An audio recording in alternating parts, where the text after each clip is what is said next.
দুনিয়াতে মানুষ বানাবার মাকসাদ এটাই, ইবাদতের মূল কারণ এটাই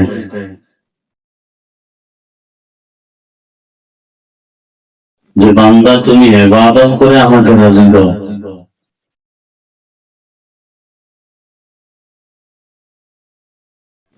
সারাদিন না খেয়ে থাকি, দুনিয়াতে সব ধর্মে না খাওয়ার সাধন আছে, সব ধর্ম, হিন্দু, বৌদ্ধ, ইহুদি, খ্রিস্টান, যত ধর্ম আছে দুনিয়াতে সব ধর্মের মধ্যে না খাওয়ার কি আছে, সাধন আছে। আমাদের না খাওয়ার সাধনা আর অন্য ধর্মের না খাওয়ার সাধনার মধ্যে ব্যবধান কি? আমাদের না খাওয়ার সাধনার মধ্যে আল্লাহর মুহাব্বত, আল্লাহ পাওয়ার সাধনা, আল্লাহকে চেনার সাধনা। সামনে খানা, আমি আমাদের ঘরে রোজাকে বরজ করেছেন কেন? এর মূল কারণ হলো তাকওয়া অর্জন করা, আর তাকওয়ার মূল কারণ হলো গুনাহমুক্ত হওয়া। গুনাহমুক্ত হতে পারলেই রবের সাথে মুলাকাতের একটা রাস্তা খুলে যায়। রোজার মাধ্যমে তাকওয়া অর্জন করা খুব সহজ, অন্যান্য আমলের তুলনায় রোজার দ্বারা তাকওয়া অর্জন করা খুবই সহজ। তাকওয়া মানে গুনাহ ছাড়ো, গুনাহ থেকে বাঁচো। রোজার মানে হলো খানা দানা ছাড়ো, খানা থেকে বাঁচো, পানাহার থেকে বাঁচো। রোজা এমন একটা আমল, এটা দেখা যায় না। তাকওয়া এমন একটা আমল, এটাও দেখা যায় না।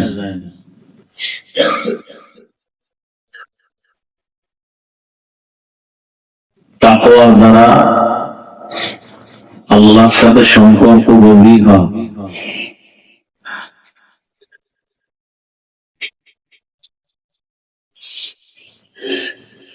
নামাজের পুরস্কার আছে, রোজার পুরস্কার আছে, যাকাতের পুরস্কার আছে।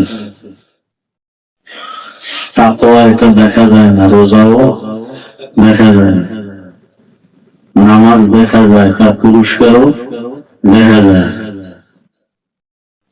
রোজা দেখা যায় না, তার পুরস্কারও দেখা যায় না। বলে কি পুরস্কার? আল্লাহ পাক রব্বুল আলামিন নবীকে বলেন যে আসসাউমু লি ওয়া আনা আজজি বিহি, রোজা আমার আর পুরস্কার আমি আল্লাহ নিজে। আল্লাহকে দেখা যায়, রোজাও দেখা যায় না, এর পুরস্কারও দেখা যায় না। নামাজ দেখা যায়, পুরস্কারও দেখা যায়। হজ দেখা যায়, হজের পুরস্কারও দেখা যায়। তেলাওয়াত দেখা যায়, পুরস্কারও দেখা যায়।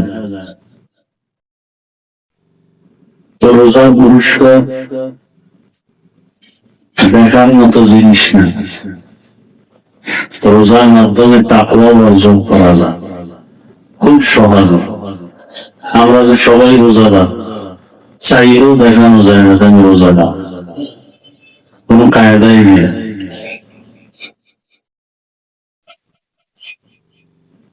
আল্লাহ রাব্বুল আলামিন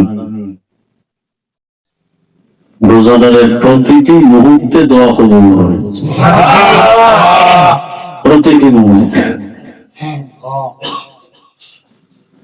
রোজাদারকে আল্লাহ বলছেন, রোজাদার তুমি আমার, আমি আল্লাহ তোমার।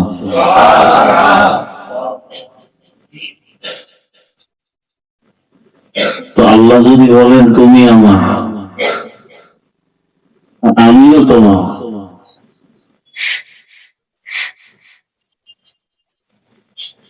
এর মাঝখানে এখন পর্দা নেই।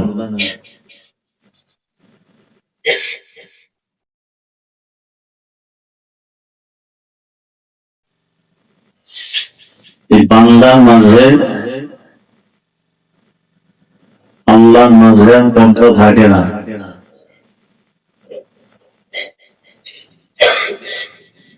আল্লাহ পাক রব্বুল আলামিন